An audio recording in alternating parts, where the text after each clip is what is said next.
น้องครับ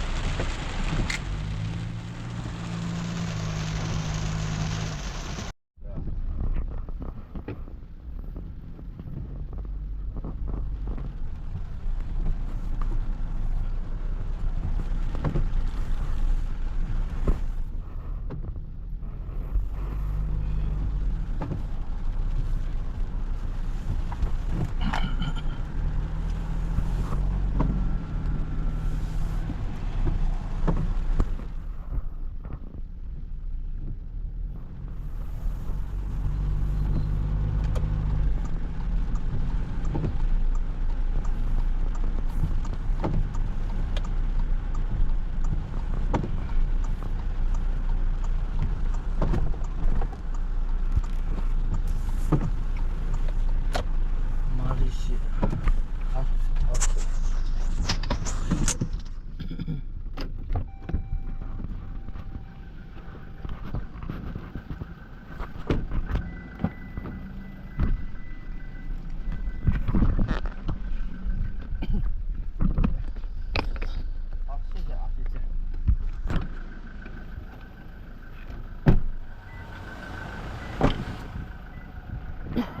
โอ้ฝนตกตัวเลยเอามาส่งแกะเนาะ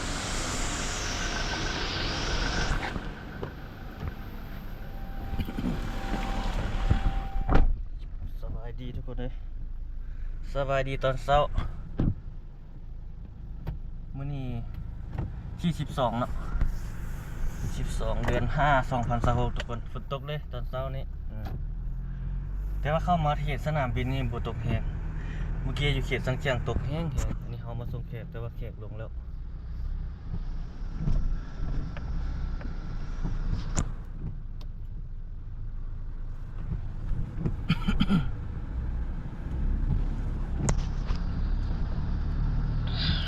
แจ่มใสดีอากาศ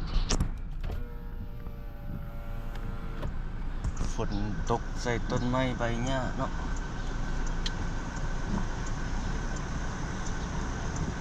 มีสนามบินตอนเช้าทุกคนเลยอัปเดตเรื่อยๆเด้คลิปของเขาถ้าผู้ใดติดตามรับชมนี่ได้เบิ่งตลอดเลย ยังไงก็เกตนครราชสีมาทั้งตอนเช้าทั้งตอนแรงเขาอัปเดต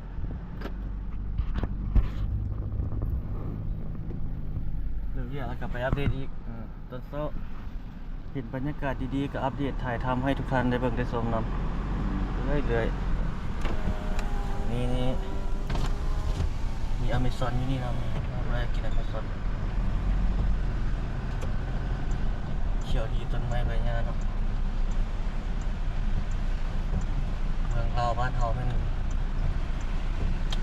ธรรมชาติเป็นหลัก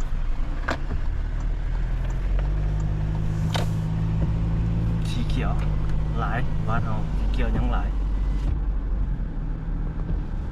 ตัวเมืองเทศบาลนั้นตัวเมืองเฮานี่ยังติดอันดับต้นของอาเซียนเป็นเมืองตัวเมืองสีเขียวนะ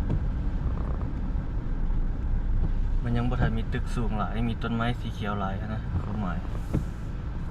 เป็นเมืองที่สงบเงียบสงบแบบ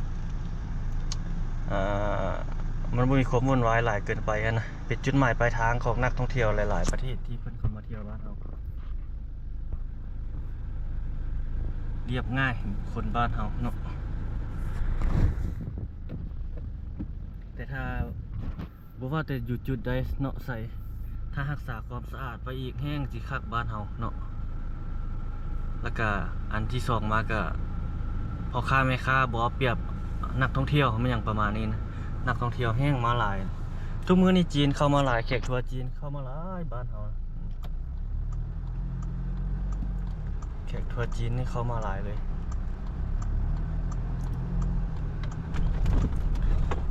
อันนี้เป็นถนนสุพรรณวงศ์มื้อนี้เป็นวันอังคารบ่เนาะนี่ฝนตกแล้วบ่นี่เมื่อกี้ตอนเอามาตกทางนั้นหลายเดี๋ยวเอาเมื่อกี้เขาก็ถ่ายอยู่เดี๋ยวเอามาโตใส่หรือว่าเอาใส่ตะราบิดก็ได้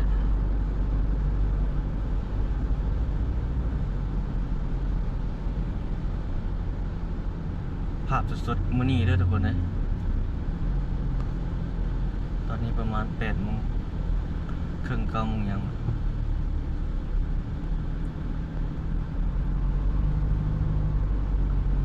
ฝนตกแต่เช้าเลย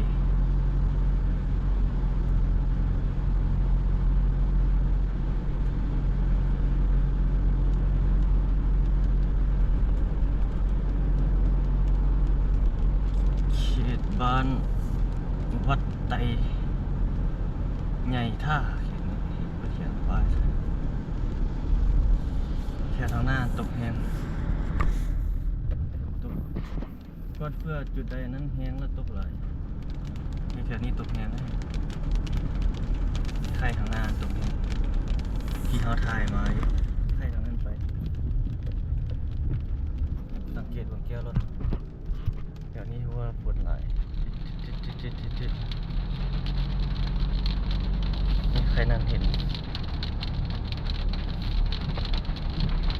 เขตตลาดโกโก้โอ้น้ำท่วมอยู่บนนี้หลายในแถวนี้หลายแถวนี้ปัดไปฮอดบ่เดินปีนเพื่อบ่แหงบ่หลายเนาะ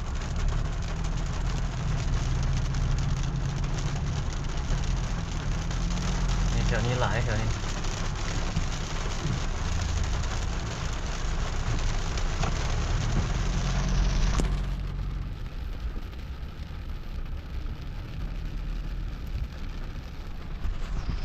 หลายเลย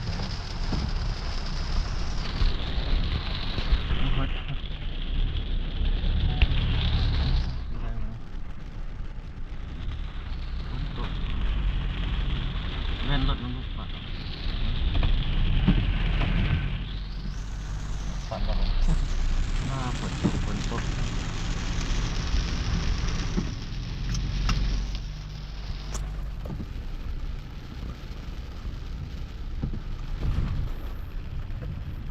แถวนี้ตกแฮงใครสนามใครนี่เข้าไปในเมืองมันตกแฮง